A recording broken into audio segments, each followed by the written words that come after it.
Good morning, AXA. Thank you for joining us today in another episode of Health Check.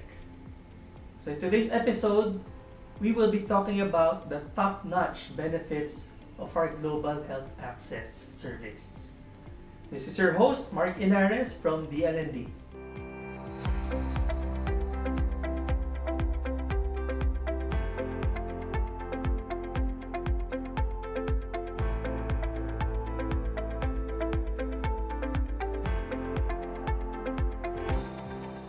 In today's episode, we will be talking a little bit more about our Global Health Access or GHA. Kasi yung tanong, effective ba talaga siya? Diba? Maganda ba talaga siyang produkto? Best in class ba talaga siya? Nakikinabang ba yung mga customers natin with their GHA? With us is a senior financial advisor from Blessed Life Branch who also happens to be a very satisfied customer of Global Health Access. Ladies and gentlemen, Miss Jo Marie Garcia. Good morning, Jo. Hi sir, good morning. Ayan, kumusta tayo today? Okay naman. Okay na okay. Ayan. So, for the benefit of our viewers, can you just tell us a little bit about yourself and maybe kung paano ka nagsimula dito sa AXA? So, I came from bank assurance sa kabilang company for 3 years. And then, I got a cold call from my former sales colleague in car because I'm also a from car sales before. And then, yun, doon na nag-start. I'm running on my 3rd year sa AXA. Ayan, tapos naalala ko nga, nagsabay pa tayo ng training nun, di ba? Yeah, 2018 sir. Oo, so ang bilis dumaan ng panahon, di ba? So during those 2 years, di ba, syempre you're out in the field practicing your profession. Kumusta yung naging journey mo, di ba, in sales here in AXA? I started as manager, but I find myself na mas enjoy akong magbenta tsaka to meet people than managing yung mga advisors. So, from manager, nag-decide ako na mag-financial advisor. Ayan, syempre, depende naman sa calling mo, di ba? Some people, mas may inclination, di ba, to build their own team, di ba, motivate yung sarili ng mga tao. And then, other people, like yourself, di ba, you prefer going out, meeting people, and providing really the protection, di ba, that Filipino families deserve, no?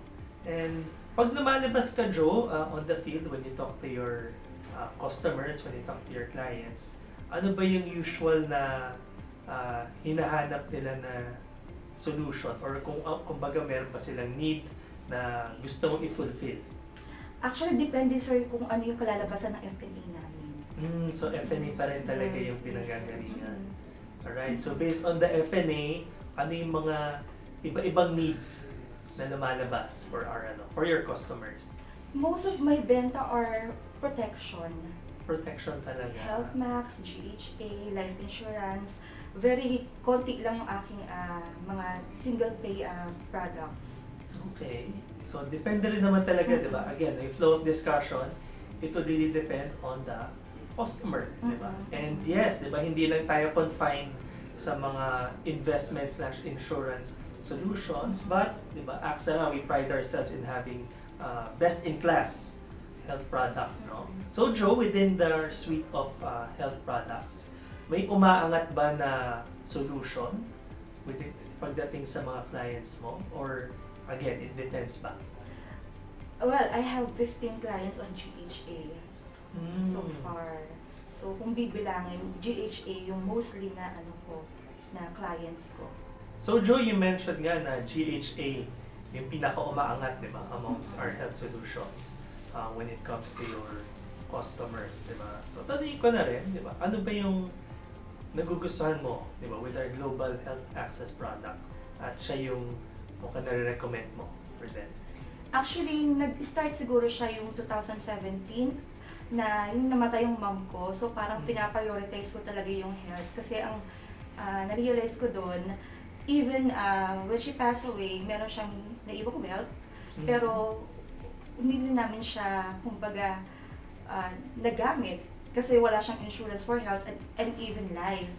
So, most of her savings, binayad namin sa estate tax. Ay, doon din lang napunta. Mm-mm. Okay. So, from that experience, naging advocate na ako ng health and protection product. Bago ko i-offer sa client ko yung investment part. Okay. So tama naman kasi when it comes to building our pyramid, di ba, of financial needs, tama, health and protection would be the foundation. So Joe, nabanggit mo rin pala sa akin kanina, no, that you actually got a GHA plan of your own. So napapaisip din lang ako, I mean, di ba, you're very young and you seem to be very healthy, di ba? In fact, di ba, you live an active lifestyle, madalas ka mag-workout, di ba, nagka-crossfit ka pa nga. So, ano sa tingin mo magiging pakinabang ng medical insurance like GHA? Sir, as lumalaki kasi yung client base ko and mostly they are getting GHA from me, gusto kong ma-experience on my own kung ano ba yung process ng merong GHA. My fear is one of my clients na mag-claim sila and then I cannot help them totally. Di ko alam kung ano yung experience or process ng pag-claim. Aside from that, my greatest fear is kapag ang family ko ay ipas ko yung burden in case na magkaroon ako ng sakit. So, yun yung mga reasons bakit ako kumuha ng GHA on my own. Very well and good, no? And in fact, one of the benefits of GHA is, totoo naman, hindi mo kailangan magkasakit, di ba? In order to get a claim because, di ba, whether you're healthy or not, you're allowed to do your health screen, right? Yes, executive And check-up. yeah, you mentioned nga that that's one of the services that you availed of. Nung bago pa lang yung GHA plan mo, tama ba, Joe? Yes, sir. Yeah. So how was the experience when you availed of your health screen? Di ba, naging smooth ba siya? I mean, were there any findings in your initial executive checkup? Nag-start yung GHA plan ko, July 2019. And then after 2 months, August 2019, nagkaroon ako ng high fever for 5 days. Oh. So, since sabi ko meron naman akong executive check-up, I must avail it now. Kasi nga Right. meron akong fever na hindi namin alam kung saan. So, upon check-up, sa whole abdomen pa lang, may nakita ng cystic form sa ovary ko. Then, inintroduce nila ako dun sa OB-GYN and then yun, na laman na meron akong 9 CMCs in left and 4 CMCs on right. So did you have to be treated nung 2019, nung na-discover yun? Sabi ng OB ko, hindi naman siya ganun ka-urgent kasi yun ang agad kong tinanong kung gano'n ka-urgent yung case, kailangan bang tanggalin. So we tried na antibiotics for some time and then nawala naman siya, sir. Nawala siya for antibiotics. Siguro December 2019, when nagpa-check up ulit ako, wala na siya. So akala ko okay na ako. Sabi ko, yes, miracle, okay na ako. Okay. Yeah, sige Joe, backtrack na ulit tayo. No? So, you got your plan July 2019. Yes. Then you had your health screen or your checkup nung August, di ba? And yes, nagkaroon nga ng findings, pero nga as advised by the doctor, nothing urgent naman, di ba? Pero, you mentioned nga by 2020, yan, medyo nag-iiba na yung sitwasyon, di ba? So, can you tell us about that? Minomonitor ko siya from time to time, pero nag-lockdown. So, I have no way to go to the hospital and have a check-up. And then, yung around May, medyo lumuwag-luwag na. For the second time, nagpa-executive check-up ulit ako. And then, they found out na both of my fallopian tubes are inflamed. So, sa trans-V 9cm magkabila. So in other words, namamaga sa siya. reproductive system mo. So ano naging recommendation ng doctor nun? Yung doctor ko kasi very traditional siya, hindi siya specialty for surgery. So pinasa niya ako sa another doctor. Okay.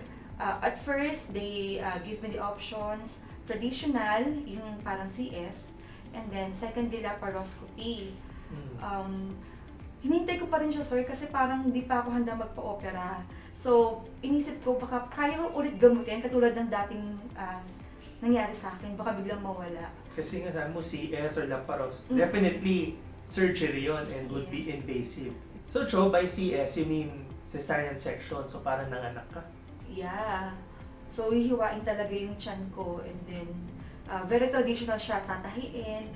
Tinanong ko kung gaano katagal yung recovery time. It would take more than 1 month na hindi ko kayang hindi ko kaya kasi marami akong ginagawa sa work. And then the second option is laparoscopy. Small incision siya, pero 2 weeks naman yung yung kanyang recovery time. Okay, pero regardless diba, whether it's CS or laparoscopy, ako, I understand you, di ba? As much as possible, ayoko yung hihiwain ako o bubutasan, di ba? If I can do it, pwede bang medication na lang, doc? Doon na lang natin yan. So sa'yo ganun din. Yeah, tsaka pag first time mo kasing ooperahan, syempre kailangan maghanap ng research on your own. Right. Yeah, so nag-research muna ako, hindi ko siya minadali. Even I have GHA. And syempre dahil, di ba, ongoing yung pandemya, Nakakatakot din. Oo, as much as kung pwedeng iwasan pumunta sa ospital, iiwas tayo. If it's a surgery, then no choice, di ba? But to go there and stay there. It's not like magkaroon ka ng mag-CS ka tapos walk out ka na agad, di ba? So Joe, knowing that, anong naging decision mo nun? Nag-research ako. So sabi ko, teka lang, kailangan kong alamin talaga, ipapa-opera ko ba talaga or hindi? So, nalaman ko na kapag hindi mo siya pina-opera, I found this article na lahat ng mostly sa mga ovarian cancer, nag-i-start sa fallopian tube. So, natakot ako. Kaya sabi ko, okay, kung magpapa-opera ako, I need to get the gold standard when it comes to surgery. So, ano ba yung mga options ko? And then, sa YouTube, nanood ako ng mga doktor na may ganitong case. And then, my doctor is, I saw my doctor, Dr. Jennifer B. Jose. She is the head of robotic surgery in St. Luke's. And she was interviewed by CNN. So, di ba, bongga? Siya mismo attending physician mo? Yes. Okay. And then, CNN Philippines. So, sabi ko, interesting. So, na-hook ako sa mga videos niya. And then, I decided to consult her. Yeah. In that way, I choose my own doctor and my own hospital. By the way, my doctor doesn't accept any HMO.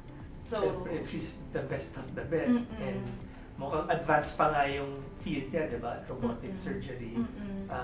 I'm pretty sure hindi yan magpapa-accredit. So, yung napanood ko yung interview niya sa CNN, minention niya na ang robotic surgery is times 3 ng price ng laparoscopy.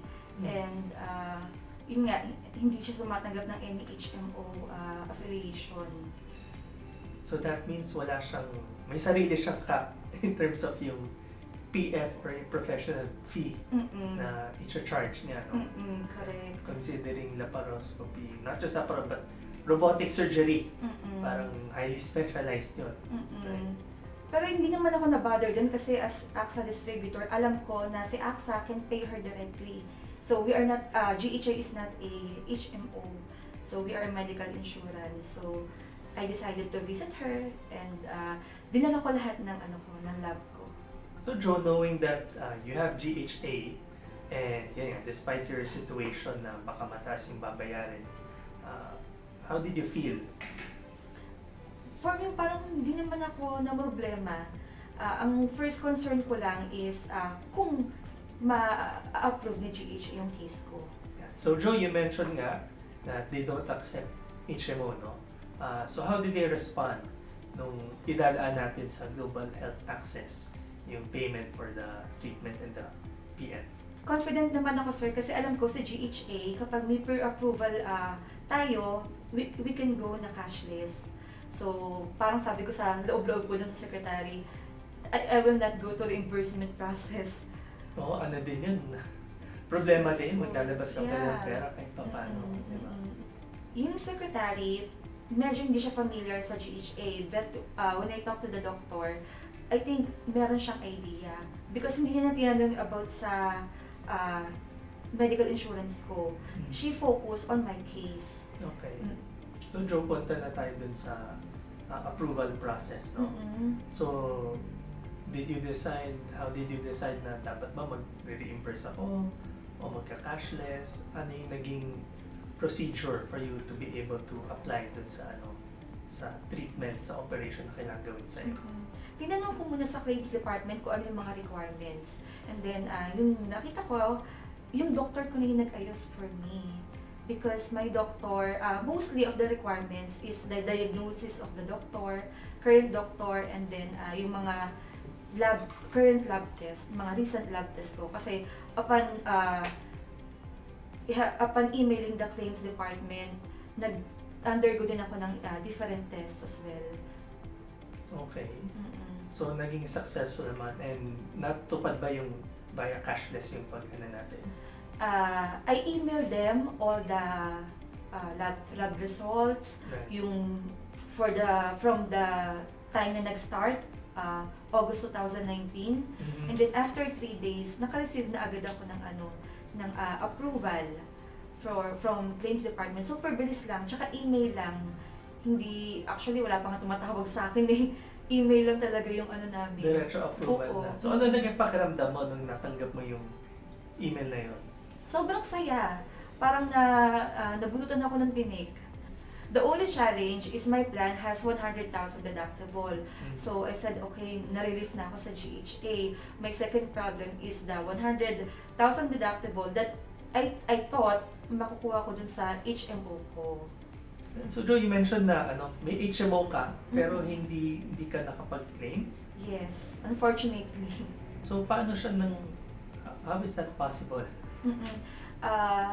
Ngayon ko lang dito nalaman na ang HMO pala, they will not cover yung mga high-end procedure like robotic surgery.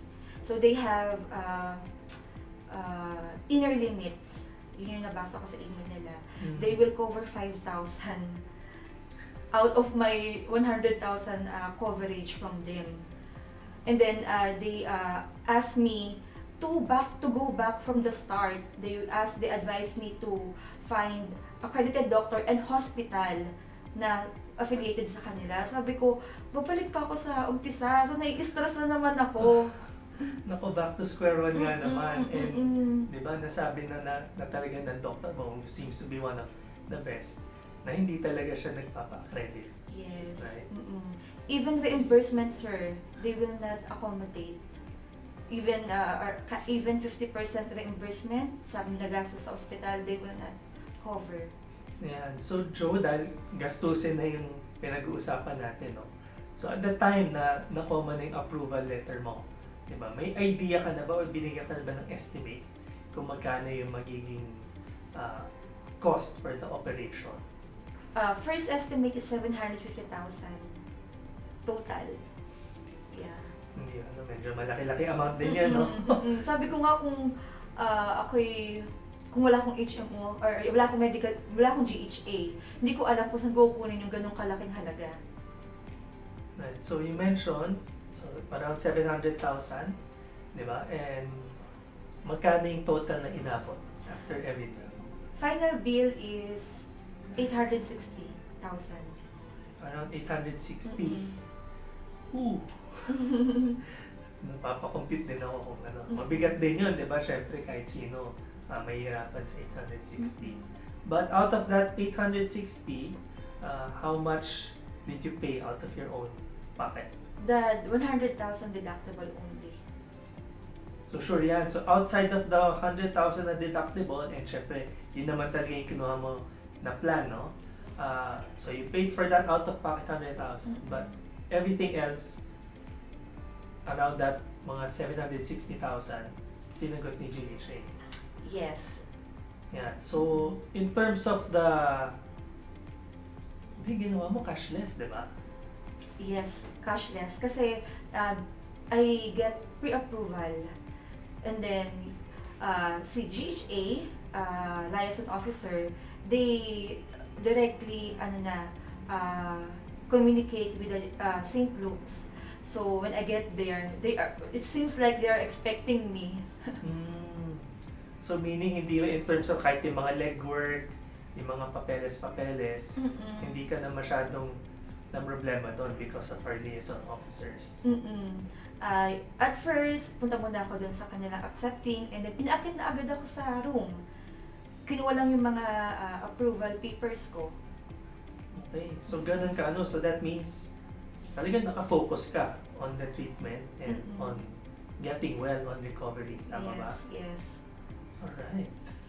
So, nangyari to last month lang? December Nung December lang? 2020. Parang Yes, wala sir. man akong nahalata na ano ka naman, di ba? Parang you're very up and alive.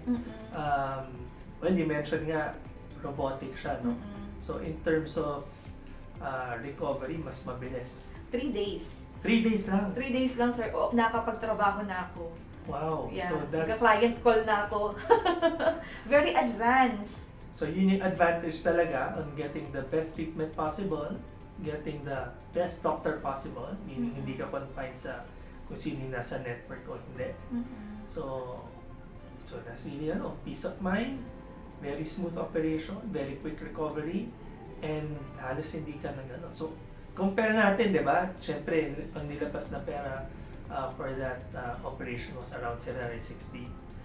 Can we compare it to how much premiums yung nabayad mo na for GHA during that 1.5 year, 2 years span?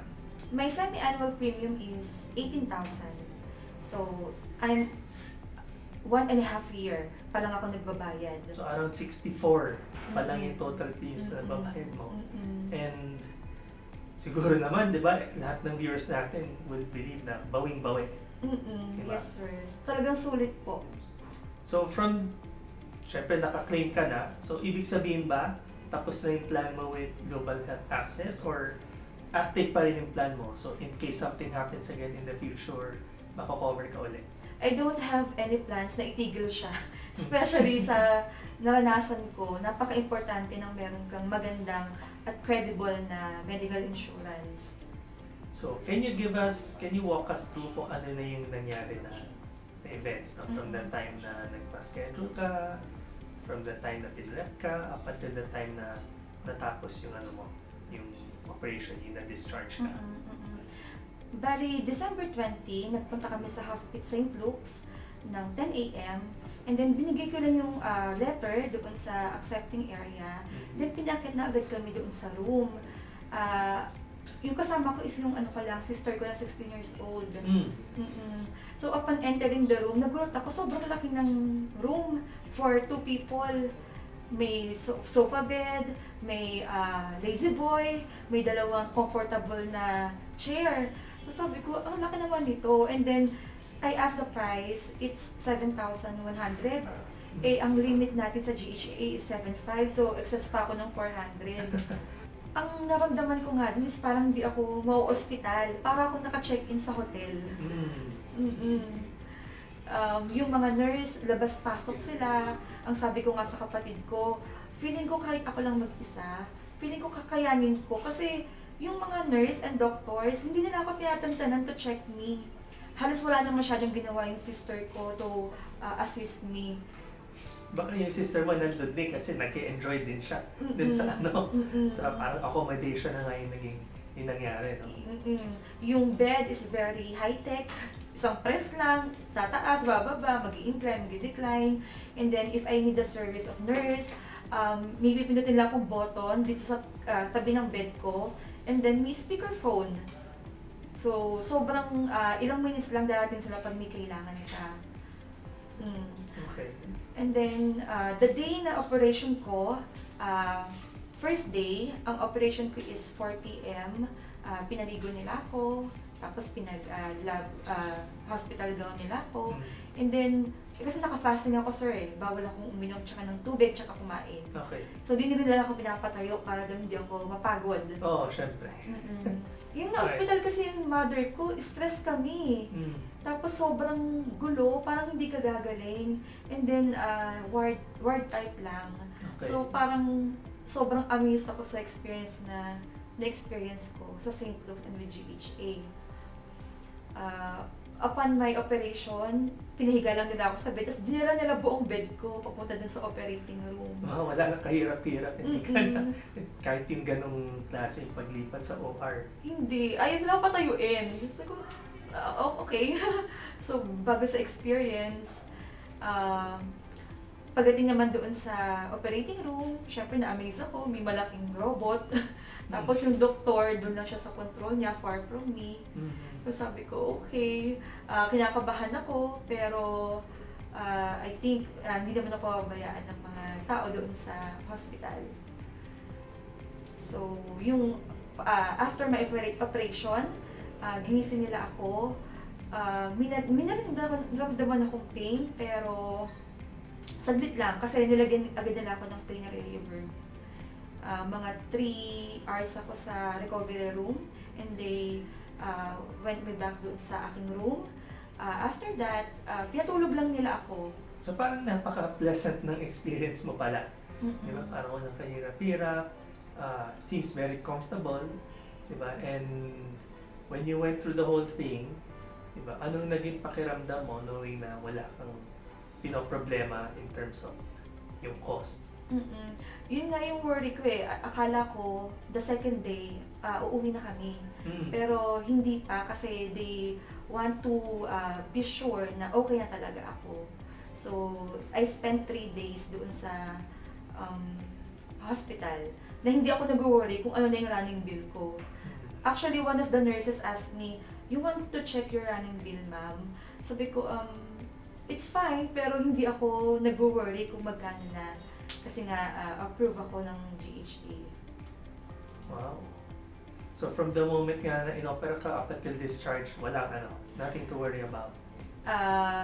Yeah, yung discharge, akala ko bababa ako sa cashier. Pero hindi. Sila, may tumatawag sa akin na liaison officer from GHA at nag-update kung ano yung mga gagawin ko. Okay, sabi ko, kailangan ko mapunta ng cashier, hindi naman daw. Stay lang ako sa room and then they deliver my final SOA. So the moment na lumabas ako ng hospital room, tuloy-tuloy na ako pag-uwi. Wow. And minsan, to be honest di ba, kung nag-undergo ng operation or mako-confine ka sa hospital, may additional discomfort pa yun. Na naghihintay ka lang dun sa may kahera, di ba?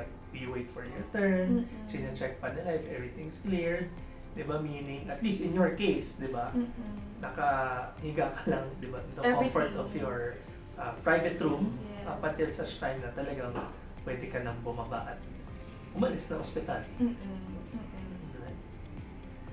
So, Joe, after your operation, so nung umuwi ka na, di ba? And you're spending some time recovering after that operation. So, ano naman yung pinagkabisihan mo? Sabi ko nga sir, di ba, 3 days lang, I feel okay na ako. So, kasama yung days dun sa aking pagka-hospitalize, siguro around 1 day lang ako nagpahinga totally sa bahay. And then, after that, nag-break na ako. I spent my time sa coffee shop, nagka-client call na ako, kaya ko na maglakad, nag-walking na ako, paunti-unti. Wow. And yun nga, a month later, ito ka na, nagigas ka na sa ano. At nakakapag-crossfit na ako after 1 month.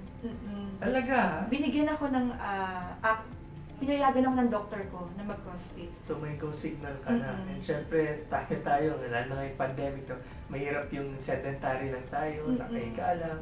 And definitely, fitness is part of our prevention, di ba? In case kung mayroong mangyari uli na possible na with our bodies, di ba? Yes. Now in the future. We don't know, di ba? Kaya nga kailangan ng medical insurance, di ba? Plans like GHA, like Health Max, like Health Start.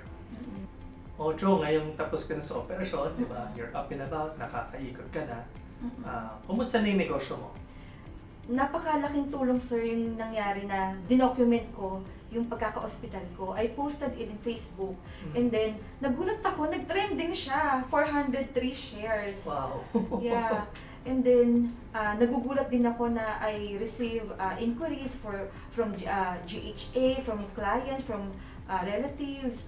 And then, not only GHA, even sa mga investment product natin, na kung i-compare ko before, ako talaga yung naghahanap ng kliyente. Ngayon, sila yung lumalapit sa akin. Maganda yung naging impact nito sa negosyo ko. So far, dahil nga may nahabol akong target for Balisin, this January lang, sir, imagine, I have 32 cases. 32? Yes. Wow ha, yung mga ibang advisors, mahihirapan ng ganun. Pero Kakagaling ko lang one, sa opera. galing pa sa opera. Wow, that's very remarkable. No? So, wow. Yeah, Parang actually, hanggang sa'yo. Prior sa meeting natin na to, galing pa ako sa client. Nag-client call pa ako. Ayan, alam ko nga medyo busy ka na talaga ngayon. Mm-mm. So, nakakuha pa kami ng time slot mo. And Mm-mm. yes, thank you so much, di ba, for sharing your wonderful story, di ba, Mm-mm. to all of our viewers here at Health Check. And by the way, baka meron kang gustong sabihin na parting words sa mga nanonood sa atin ngayon. Yes, Sir Mark. First, thank you po sa pag-invite niyo sa akin. And then, to my fellow distributors, nire-recommend ko na kumuha din kayo ng product na binibenta natin para ikaw mismo, alam mo kung paano ka matutulungan ito at paano matutulungan yung ibang tao. So again, thank you very much, Joe, for joining us today. And for our viewers, I'm sure nagustuhan niyo yung napakagandang kwento ng kapwa natin na advisor. Tune in again next week for another episode of Health Check. Again, this is Mark Inares. Thank you and have a good day.